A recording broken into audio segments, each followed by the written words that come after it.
시편 1편 1절에서 우리 3절까지 보겠습니다. 우리 다 같이 합독합니다. 시작. 복 있는 사람은 악인들의 꾀를 따르지 아니하며 죄인들의 길에 서지 아니하며 오만한 자들의 자리에 앉지 아니하고 오직 여호와의 율법을 즐거워하여 그의 율법을 주야로 묵상하는도다.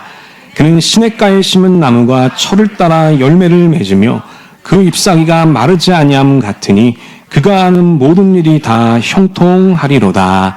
아멘. 오늘 예배 나오신 여러분 모두에게 우리 하나님의 평강과 도우심이 늘 가득하시길 우리 주님의 이름으로 간절히 축원하겠습니다. 우리 한번 고백해 보겠습니다. 말씀이 생명입니다. 말씀이 능력입니다. 한 번 더 말씀이 축복입니다. 그렇습니다. 이 말씀의 풍성한 복을 누리며 살아가는 우리 모든 전민의 성도들이 되었으면 좋겠습니다. 자, 오늘은 묵상하는 삶이 복이 있습니다. 묵상하는 삶이 복이 있습니다. 이 제목 가지고요, 우리 함께 말씀을 나눠보겠습니다. 여러분, 오늘날 현대인들을 표현하는 가장 대표적인 단어가 있습니다. 그것은 무엇일까요? 그것은 바로 빨리빨리입니다. 우리는 정말 빠른 시대를 살아가고 있습니다. 정치, 경제, 사회, 기술 할 것 없이 모든 것이 급변하는 시대를 살아가고 있습니다. 심지어 우리는 밥도 빨리 먹고요, 걸음도 빨리 걷습니다. 그리고 모든 일들을 빠르게 처리하려고 합니다. 그러다 보니 조금만 느려져도요, 답답함을 느끼는 시대가 되었다는 것입니다. 여러분, 한번 먹을 것을 생각해 보십시오. 대표적으로 이 패스트푸드가 있을 것입니다. 여러분, 이 패스트푸드는 우리의 식탁을 점령한 지 이미 오래되었습니다. 주문하면 10분 만에 나오고요, 먹는 것도 10분이면 충분합니다. 또 우리가 즐겨보는 영상도 마찬가지죠. 여러분, 요즘엔 이 숏폼이 대세입니다. 뭐 틱톡이나 릴스 혹은 유튜브 쇼츠 같은 것들은 다 짧은 영상들입니다. 요즘엔 긴 영상들이 인기가 없어요. 사람들이 클릭하지 않습니다. 그래서 대부분 15초에서 20초 안에 다 끝나게 되는 것이죠. 끝나면 어떻게 되죠? 또 다른 영상으로 자동으로 넘어가게 돼요. 그래서 사람들이 하루 종일 그것을 붙잡고 살아가는 것입니다. 여러분, 또 요즘에는요, 책도 빠르게 읽는 시대가 됐습니다. 요즘엔 스피드 리딩이나 혹은 요약 리딩 같은 것들이 유행하고 있습니다. 우리가 유튜브 채널을 보게 되면 200페이지 책들, 여러분, 300페이지 책들을요, 우리가 보통 이제 벽돌책이라고 얘기하잖아요. 그런 책들을 10분 만에 요약해주는 채널들이 인기를 얻고 있다는 것이죠. 그러니까 책을 진득하니 이렇게 천천히 곱씹어 보는 것이 아니라 빠르게 내용을 캐치해서 정보만을 뽑아내는 것이죠. 그러니까 우리는 이렇게 모든 것들을 빠르게 소비하는 그런 시대를 살아가고 있다는 것입니다. 여러분, 그런데 우리가 이렇게 빠른 시대에 우리가 마땅히 던져봐야 될 매우 중요한 질문이 하나 있다는 것입니다. 자, 그 질문이 무엇일까? 그것은 바로 이것입니다. 과연 모든 것을 빠르게 하는 것은 언제나 좋은 일일까? 바로 이런 질문이라는 것이죠. 여러분, 빨리빨리 하는 것은 다 좋은 것일까요? 우리가 빠르고 신속하게, 왜 우리가 효율성을 추구한다고 하잖아요. 우리 인생에서 효율성은 최고의 가치일까요? 효율성을 추구하는 것은 다 괜찮은 일일까요? 여러분, 우리는 직관적으로 그것이 아니라는 것을 잘 알고 있습니다. 여러분, 한 예로요, 전문가들이 연구를 해보니까요, 오히려 정보를 빠르게 또 많이 습득하게 되면 우리 안에 있는 공허함과 우울감이 증가된다고 얘기합니다. 여러분, 사람들은 특별히 자극적인 영상들을 많이 클릭하죠. 그런 영상들을 많이 보게 되면 어떻게 될까요? 뭐 재미있기는 하겠죠. 근데 시간이 지나게 되면 자기도 모르게 그 내면의 공허함을 느끼게 된다는 것이에요. 여러분, 어떻게 이런 일이 가능했던 걸까? 이유는 간단합니다. 빠르게 소비하는 것들은 내 안에 남지 않기 때문입니다. 그냥 스쳐 지나가는 것이죠. 그 순간만 재미있는 겁니다. 그 순간만 웃기는 것이죠. 그런데 그러한 것들은 우리의 영혼에 아무것도 남기지 못한다고 하는 것입니다. 여러분, 이것은 우리의 신앙생활도 마찬가지입니다. 혹시 우리는 말씀도 빠르게 소비하고 있는 것은 아닌가? 우리의 신앙생활을 점검해 볼 필요가 있다라고 하는 거예요. 이런 점검이 필요한 것이죠. 우리는 말씀을 건성 읽고 있지는 않은가? 우리는 바쁘다는 핑계로 하나님의 말씀을 대충 넘어가고 있지는 않은가? 특히 설교를 들을 때요, 여러분, 이 설교를 들을 때 은혜 받는 것은 잠깐이죠. 설교를 듣는 그 시간에는 우리의 마음이 움직입니다. 근데 교회 밖을 나가게 되면 그 말씀을 금방 잊어버리게 되는 것이죠. 말씀이 계속해서 내 삶 가운데 쌓이는 것이 아니라 계속해서 빠져나가는 것을 우리가 알게 된다는 겁니다. 여러분, 우리가 이렇게 신앙생활하면요, 우리 안에 남아있는 것들이 거의 없게 돼요. 우리가 아무리 20년, 30년 신앙생활을 해도요, 여전히 우리의 영혼은 갈급함을 느끼는 것입니다. 왜냐하면 아무것도 남아있는 것이 없기 때문이죠. 여러분, 그래서 우리에게 꼭 필요한 것이 있습니다. 우리에게 너무나 중요한 것이에요. 자, 그것이 뭐냐면 바로 이것인 것이죠. 말씀 묵상의 생활화가 필요하다는 거예요. 너무나도 중요한 말입니다. 우리 한번 따라해 보겠습니다. 말씀 묵상의 생활화. 우리 한 번 더 말씀 묵상의 생활화.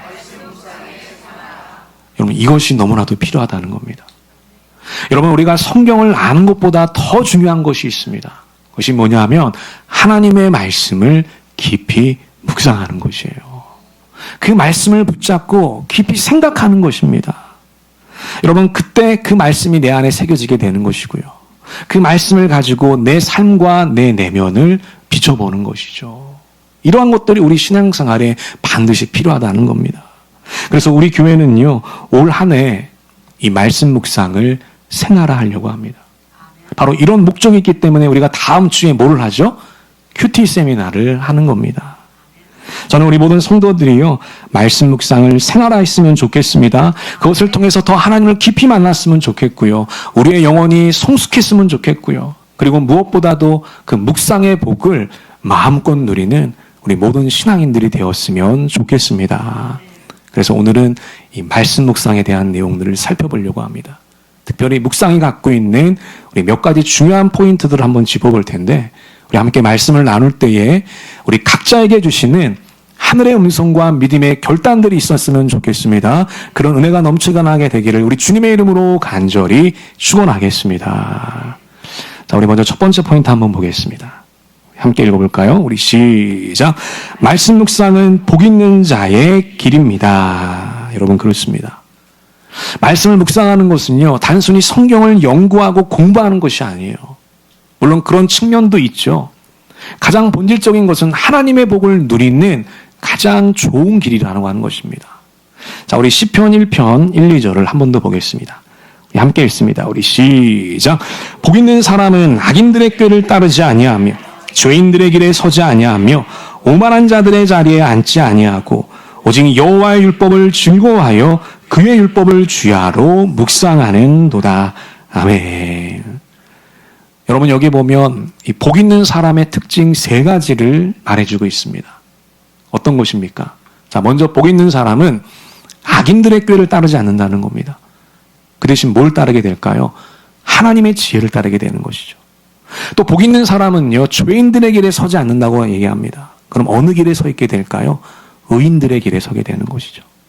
또 복 있는 사람은요, 오만한 자들의 자리에 앉지 아니한다고 얘기합니다. 그럼 어떤 자리에 앉을까요? 여러분, 오만한 자의 자리는 자기 자신을 높이는 자리입니다. 하지만 복 있는 사람은요, 자기 자신을 높이는 게 아니라 누굴 높일까요? 하나님을 높이는 자리에 앉게 되는 것이죠. 그 자리가 바로 예배의 자리인 것입니다. 그래서 여러분, 우리가 정리하면 이렇게 되죠. 복 있는 사람은 누구시냐? 복된 삶이라는 것이 어떤 것이냐? 하나님의 지혜를 따르는 사람이다. 그리고 무엇이 옳고 그른지를 아는 의인의 길에 서는 사람이다. 그리고 언제 어디서든 하나님의 이름을 높여드리는 예배자의 삶을 살아간다는 것입니다. 이게 바로 복된 자의 삶이라는 거예요. 이런 놀라운 복을 누릴 수가 있다는 것입니다. 자, 그러면 이런 놀라운 복을 어떻게 누릴 수 있는가? 자, 그 비결이 바로 2절에 기록이 되어 있는 것입니다.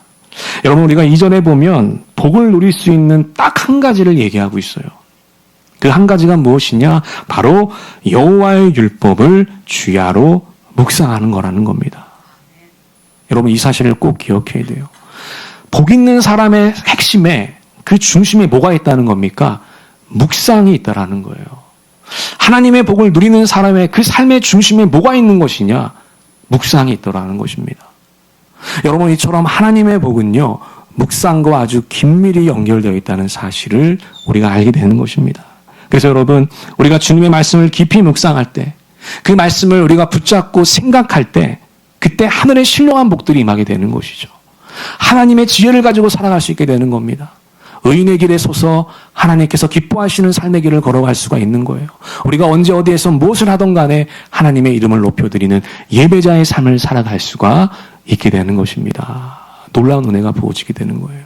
그런 은혜가 회복되시기를 우리 주님의 이름으로 간절히 축원하겠습니다. 여러분이 묵상의 원리를 잘 보여주는 아주 좋은 예시가 하나 있습니다. 바로 이 동물입니다, 여러분. 무슨 동물이죠? 바로 이 젖소입니다, 여러분. 우유가 나오는 젖소죠. 데일리 카우입니다. 여러분, 이 소의 한 가지 특징이 있죠. 이게 뭐냐면 되새김질을 한다는 겁니다. 자, 이 되새김질을 하는 동물을 우리가 반추동물이다 이렇게 얘기합니다. 자, 소는 하루에 몇 시간 동안 되새김질을 할까요? 무려 8시간을 되새김질을 해요. 그러니까 잠자는 시간 빼고 거의 되새김질 한다고 보면 됩니다. 우리가 보는 지금 소는 지금 되새김질 하고 있구나 이렇게 생각하면 됩니다. 그럼 왜 오랜 시간 동안 그렇게 드리는 걸까? 시간을 드리는 걸까? 여러분, 그 이유는 딱 하나밖에 없어요. 뭐냐면 충분한 영양소를 뽑아내기 위해서입니다. 여러분, 이 소의 주식이 무엇이죠? 풀입니다. 저 사진에 나와 있는 것처럼 저렇게 싱그러운 풀들을 소가 제일 좋아합니다. 근데 우리는 풀을 생각하면 여러분, 풀 안에는 뭐가 가장 많이 들어있을까요? 식이섬유가 가장 들어있거든요. 근데 우리가 그 풀의 성분을 분석해 보면 식이섬유뿐만이 아니라 다양한 영양소들이 들어가 있어요. 그 안에는 당분도 들어가 있고요, 지방도 들어가 있고요, 심지어 비타민과 단백질까지 들어가 있습니다. 자, 그런데 문제는 뭐냐? 이런 영양소들이 쉽게 나오지를 않는다는 것이에요. 한 번 씹어서 소화시키면 절대로 나오지 않습니다. 어떻게 해야 나올까요? 계속해서 되새김질 한다는 것이에요. 여러분, 소는 위가 몇 개일까요? 4개입니다. 그 4개 위에 여러 미생물들이 공존하고 있거든요. 근데 그 미생물들의 도움으로 되새김질 할 때 그 풀에 있는 다양한 영양소들이 다 뽑아져 나오는 것이에요. 그래서 소는 놀랍게도 풀만 먹지만 무려 100kg이 넘는 고기를 만들 수도 있고요. 우리가 좋아하는 그 고소한 우유도 생산할 수가 있는 것이죠. 우리가 볼 때는 보잘것없는 그 풀 한 폭이지만 놀랍게도 되새김질을 거치니까요, 소를 윤택하게 해주는 축복이 되었다고 하는 것입니다. 여러분, 말씀 묵상이 바로 이와 같다는 것이죠. 우리가 말씀을 붙잡고 되새기면은요, 그 말씀 속에 있는 하나님의 뜻이 드러나게 되는 거예요. 그 말씀 속에 담겨져 있는 영적인 영양분들이 흘러서 넘치게 되는 것입니다. 그것이 우리의 영혼을 윤택하게 하고 우리의 영혼의 피와 살이 되게 하는 것이며 우리의 삶을 더 위대하고 풍성하게 만들어주는 것입니다. 이게 바로 말씀 묵상의 능력이라는 것이죠. 얼마나 풍성해질까? 오늘 본문이 그걸 말해주고 있습니다. 우리 시편 1편 3절 한번 보겠습니다. 다 같이 한번 읽습니다. 우리 시작. 그는 시냇가에 심은 나무가 철을 따라 열매를 맺으며 그 잎사귀가 마르지 아니함 같으니 그가 하는 모든 일이 다 형통하리로다. 아멘. 여기 보면 말씀을 묵상하는 자의 놀라운 약속을 하나님께서 해주셨죠. 3가지 약속이 나옵니다. 첫 번째는 철을 따라 열매를 맺게 해준다는 겁니다. 여러분, 우리 인생에는 다양한 시기들이 있죠. 공부해야 될 때가 있고요, 정리를 해야 될 때가 있고요, 무엇인가를 새롭게 도전하고 새 출발을 해야 될 때가 있어요. 여러 시즌들이 있다는 겁니다. 그런데 그 시기마다, 그 시즌마다 뭘 맺게 해주신다? 열매를 맺게 해주신다는 거예요. 얼마나 놀라운 약속입니까? 두 번째는 잎사귀가 마르지 아니한다는 겁니다. 여러분, 이스라엘은요, 광야 바람이 부는 곳이에요. 이스라엘 자체가 거의 광야지대잖아요. 그 뜨거운 사막 바람이 불 때 여러분, 그 잎사귀는 어떻게 될까요? 그 잎사귀는 메말라지게 되는 것이거든요. 변색이 되고 떨어지게 됩니다. 그런데 놀랍게도 하나님이 그렇게 하지 않겠다고 하는 거예요. 아무리 척박한 환경 속에서도 내가 너를 지켜주고 보호해주겠다라고 하는 의미입니다. 마지막 3번째가 뭐죠? 하는 모든 일이 다 형통하게 될 것이다. 말 그대로 우리가 하는 모든 일에 하나님의 은혜를 더해주신다는 것입니다. 여러분, 이렇게 놀라운 은혜를 약속해 주셨어요. 저는 우리 모든 전민의 성도들이요, 말씀을 깊이 되새기는 사람들이 되었으면 좋겠습니다. 여러분, 이것을 보십시오. 하루에 10분만이라도, 아니 하루에 정시간이 없으면 5분만이라도 말씀 한 구절을 붙잡고 되새겨 보시기를 바랍니다. 입으로 읊조려 보는 것이죠. 마음으로 반복해 보는 것입니다. 그 말씀을 가지고 내 내면을 비춰보는 것입니다. 내 일상을 뒤돌아보는 것이죠. 성찰의 시간이 필요하다는 것입니다. 여러분, 우리가 그렇게 될 때 이 한 구절이, 정말 그 보잘것없어 보이는 이 한 구절이 우리의 인생을 윤택하게 해주신다는 거예요. 우리 인생을 위대하게 만들어준다는 겁니다. 여러분, 그 작은 풀 한 포기가 되새김질을 8시간 이상 거치니까요, 고기가 되고 우유가 돼요. 우리 발에 그 짓밟히는 그 흔한 풀이 그렇게 변하더라는 거예요. 여러분, 말씀도 마찬가지라는 거예요. 우리가 그 말씀을 우리가 10년 가운데 품고 살아가면, 끝없이 생각하고 묵상하면 그 작은 말씀 하나가요, 여러분들의 10년과 여러분들의 인생을 풍요롭게 하신다는 겁니다. 능력으로 채워주신다는 겁니다. 여러분, 이런 말씀 묵상에 놀라운 은혜를 경험하는 우리 모든 전민의 성도들이 되시기를 우리 주님의 이름으로 간절히 축원하겠습니다. 우리 첫 번째 포인트를 꼭 기억해야 되겠죠. 말씀 묵상은 하나님의 복을 누리는 가장 좋은 길이다. 이 사실을 기억하시길 바랍니다. 이제 우리 두 번째 포인트 한번 보겠습니다. 다 같이 한번 읽어볼게요. 우리 시작. 말씀 묵상은 즐거움과 꾸준함으로 시작해야 합니다. 그렇습니다. 말씀 묵상을 대하는 우리의 태도가 중요하다는 거예요. 어떤 태도가 필요하느냐? 즐거움과 꾸준함이 요구된다는 겁니다. 자, 우리 시편 1편 2절을 우리 한 번 더 읽어보겠습니다. 함께 읽습니다. 우리 시작. 오직 여호와의 율법을 즐거워하여 그의 율법을 주야로 묵상하는도다. 아멘. 그럼 여기 보면 이 묵상을 위한 두 가지 태도가 나옵니다. 이게 뭐냐면 즐거워하여 그리고 주야로입니다. 먼저 즐거워하여를 한번 보겠습니다. 여러분, 이 시편 기자는요, 지금 여호와의 율법을 묵상하는 것을 즐거워했다는 거예요. 근데 이게 무슨 말이냐? 가장 근본적인 의미는 이것입니다. 하나님의 말씀을 통해서 재미를 느꼈다는 거예요. 뭘 느꼈다고요? 재미를 느꼈다는 거예요. 여러분, 재미가 있어야 즐겁잖아요. 재미가 없는 것은 절대 즐겁지 않습니다. 지금 이 시편 기자는 하나님의 말씀이 뭐하다는 겁니다. 재밌다는 겁니다. 저는 이 대목이 정말 중요한 대목이라고 생각해요. 여러분, 우리가 하나님의 말씀을 재미있어 하잖아요. 그 말씀을 억지로 대하지 않게 됩니다. 하나님의 말씀이 짐처럼 느껴지지 않는다는 거예요. 하나님의 말씀을 묵상하는 것이 때는 우리에게 부담으로 다가올 때가 있거든요. 근데 그 말씀이 재미있어 보세요, 한번. 절대로 우리에게 부담으로 느껴지지 않는다고 하는 거예요. 저는 우리 모든 전면의 성도들이요, 하나님의 말씀을 통해서 꼭 재미를 느낄 수 있게 되기를 우리 주님의 이름으로 간절히 축원하겠습니다. 그때 역사가 나타나는 것이거든요. 또 하나는 뭡니까? 주야로입니다. 주야로. 여러분, 이 주야는 뭐죠? 낮과 밤인 것이죠. 낮에도 묵상하고 밤에도 묵상한다는 겁니다. 한마디로 얘기하면 꾸준히 묵상한다는 거예요. 매일매일 묵상한다는 것이죠.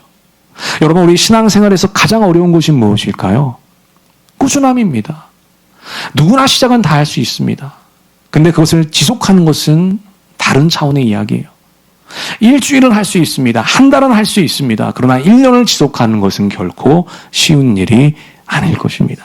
하지만 우리가 말씀 앞에 꾸준함을 보일 때 우리의 인생은 달라지게 될 줄로 믿습니다. 꾸준하게 말씀을 하는 그 지속적인 시간 속에서 우리의 영혼은 우리도 모르게 성장하고 변화되게 될 것이에요. 하나님이 부어주시는 놀라운 은혜가 우리 일상 가운데 넘쳐나게 될 줄로 믿습니다. 여러분, 세계적인 기업 중에 이 아마존이라고 하는 기업이 있습니다. 아마 그 이름은 다들 아실 겁니다. 자, 이 아마존은 처음에 뭐로 시작했죠? 인터넷 서점으로 시작을 했습니다. 근데 지금은 전 세계인들이 애용하는 온라인 마켓이 되었습니다. 자, 이 아마존을 창업한 사람이 있습니다. 바로 이 사람입니다. 제프 베조스라고 하는 사람이에요. 여러분, 이 제프 베조스는요, 지금은 CEO 자리를 내려놓고 그보다 더 높은 자리인 이사회 의장을 맡고 있습니다. 의장의 자리에 올라서 이제는 그 기업을 관리하고 감독하고 있습니다. 여러분, 베조스는요, 회의가 많은 사람이에요. 결정해야 될 것들이 많은 사람입니다. 여러분, 아마존의 직원들은 대충 얼마나 될까요? 몇 명이나 될까요? 풀타임, 파트타임 다 합쳐서 약 150만 명이 넘습니다. 한 회사의 직원이요, 150만 명이 넘어요. 우리 대전 인구보다도 더 많습니다. 회사의 직원들이. 얼마나 처리해야 할 일들이 많겠습니까? 자, 그런데 베조스는 절대로 아침에 회의를 잡지 않는다는 거예요. 자, 오전에 회의를 잡아도요, 최소 오전 10시 이후에 회의를 잡는다는 겁니다. 아니 1분 1초가 아까운 사람이 왜 그런 결정을 내렸던 걸까? 자, 여러분 베조스에게는 한 가지 삶의 원칙이 있습니다. 이게 뭐냐면 바로 아침 시간을 비워두는 겁니다. 왜 그런 결정을 했을까요? 자, 더 놀라운 것은요. 그 아침 시간에 딱히 특별한 것을 하지 않는다는 거예요.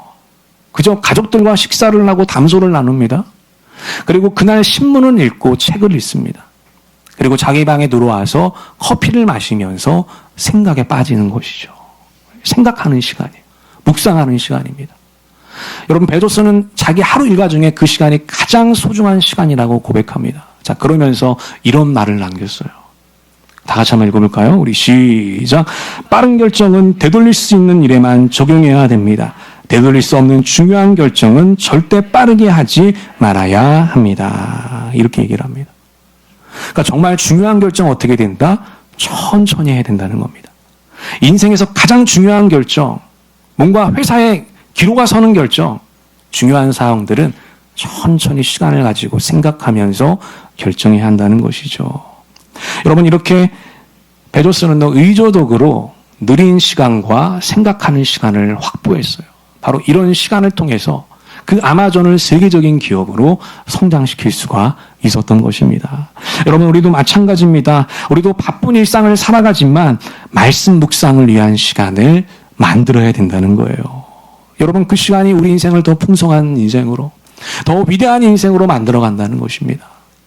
여러분 우리는 혹여 그런 생각을 할 수 있습니다. 말씀을 묵상하는 시간이 낭비되는 시간처럼 느껴질 수 있어요. 혹은 허비되는 시간처럼 느껴질 수 있습니다. 내가 이렇게 바쁜데 어떻게 하나님의 말씀을 읽고 묵상할 것인가. 여러분 그런데 그 묵상하는 시간이 여러분들의 인생을 더 풍성하게 해주는 통로가 된다는 것이에요. 내 인생을 이끌어가게 해주는 엔진이 된다는 것입니다. 그러니까 묵상하는 시간을 갖지 않으면 그 엔진을 꺼버리는 것 같다는 거예요. 이것만큼 어리석은 것이 어디 있겠습니까?